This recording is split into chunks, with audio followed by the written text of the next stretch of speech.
cute naman ng bulaklak na binigay kay Alison. Katatapos ko nga lang pala magpa-physiotherapy. Mga 1 hour din yun, kaya syempre nagutom na si Alison. Pepperoni.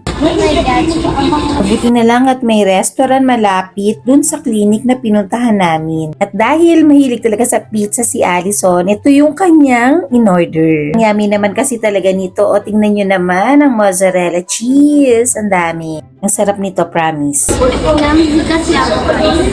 Siyempre, dahil favorite yan ni Alison, na-enjoy naman niya.